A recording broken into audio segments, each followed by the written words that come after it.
The Great Starmer U-Turn, how a welfare rebellion rocked Westminster.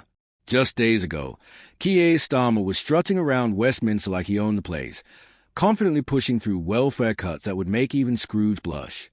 Fast forward to the day, and is backpedaling faster than a loner driver who's just spotted a speed camera. What on earth happened? Buckle up, because we're about to dive into one of the most spectacular political faceplants of the year. But before we get into the juicy details, let's set the scene. Labour's new majority, a public hungry for change, and a Prime Minister who's been selling himself as the antidote to Tory chaos. For a brief moment, Starmer seemed untouchable. Then came his plan to slash £5 billion from the UK's benefit system, a move so controversial it nearly blew up his own party.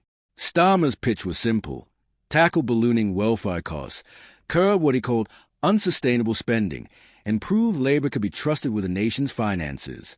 Tough choices, he said, are what responsible government is all about. He dismissed critics, including over 120 Labour MPs, as making noises off. The implication, this was just background chatter. But that wasn't noise. It was a sound of his own party sharpening their political knives. By Thursday night, the mood in Westminster had shifted. Whispers of a rebellion grew louder. Vicky Foxcroft, a government whip, resigned in protest. 126 backbenchers signed an amendment opposing the cuts. That's not dissent, that's a full-scale insurrection. At the heart of the uproar were plans to slash personal independence payments, PIP, and overhaul universal credit eligibility. These changes would have hit up to 800,000 people, many disabled or seriously ill. Starmer's logic was coldly technocratic. His critics saw it as a heartless assault on Britain's most vulnerable.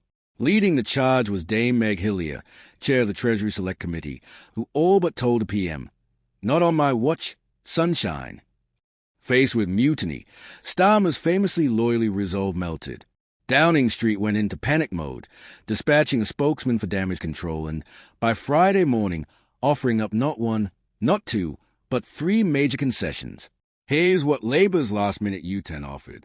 One, all current PIP recipients would be protected, a move that screamed, "I care about the vulnerable," only after his own MPs threatened a coup. 2, new claimants after November 2026 would face stricter rules, but with transitional protections, political speak for "we'll still cut, but gently." 3, a full ministerial review of PIP assessments to be co-produced with disability groups. Translation: maybe we should have asked disabled people before trying to cut their benefits. Some called it a workable compromise. Others, like veteran left-winger Clive Lewis, saw it for what it was, a face-saving exercise. The drama didn't end there. The Conservatives, still nursing wounds from their own electoral defeat, watched gleefully as Labour tied itself in knots.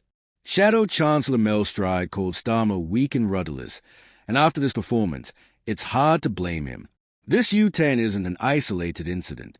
It joins a growing list: winter fuel payments, tuition fees, Israel-Palestine policy. Each time, Starmer's image as a decisive leader takes another hit.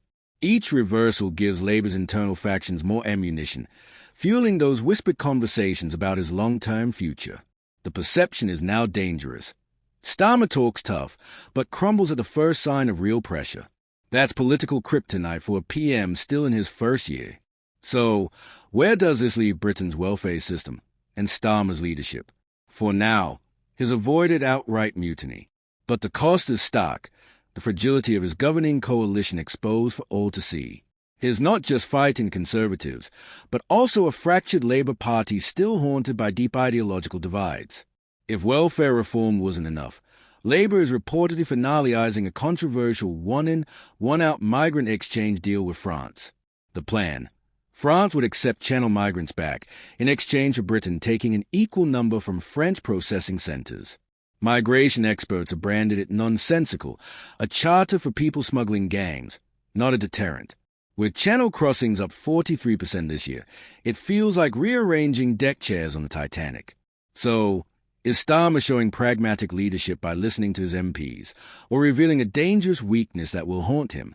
Are these welfare reforms dead in the water, or just delayed? One thing's for sure, the chaos in Westminster isn't going away anytime soon. What do you think? Is this the sign of a leader who listens, or one who wobbles at the first sign of trouble? Drop your thought below. If you found this breakdown helpful, stay tuned for more British political drama, delivered with just the right amount of sarcasm. Until next time, keep your seatbelt fastened. British politics is just getting started.